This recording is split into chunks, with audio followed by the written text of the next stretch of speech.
रात के 2:57 हो रहे थे। समरा अकेली अपने कमरे में बैठी थी। बाहर सर्दी थी, धुंध छाई हुई थी और पूरा घर खामोश था। इसके माँ बाप शहर से बाहर गए हुए थे और वो इस अकेले पिन की आदी थी।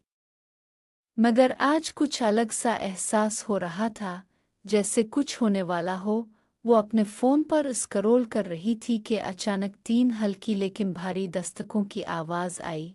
ठक ठक ठक। इसका दिल कांप उठा। वो रुक गई। आवाज़ वाकई दरवाजे से आई थी। ये सिर्फ उसका वहम था।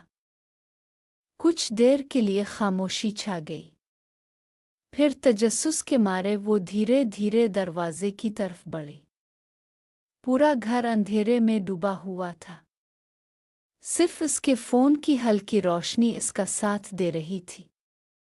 दिल की धड़कन तेज होती जा रही थी। दरवाजे के पास पहुंचकर उसने पीपहोल से बाहर झांका। बाहर सिर्फ धुंध थी। कोई नजर नहीं आया।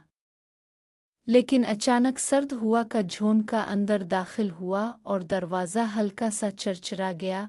वो मुड़ी ही थी कि पीछे अचानक टीवी ऑन हो गया।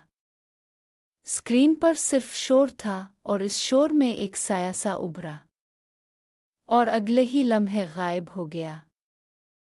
समरा घबरा कर आईने की तरफ गई। कमरे में कोई नहीं था, लेकिन आईने में इसे अपने पीछे एक धुंधला सा साया नजर आया। इसने फौरन पलट कर देखा, कुछ भी नहीं था।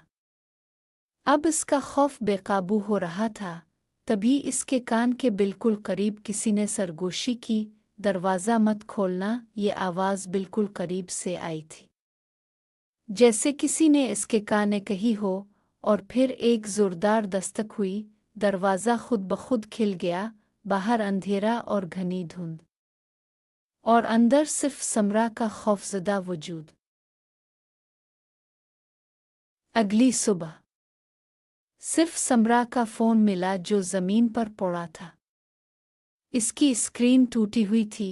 दरवाज़ा खुला हुआ था। समरा कहीं भी नहीं थी और वो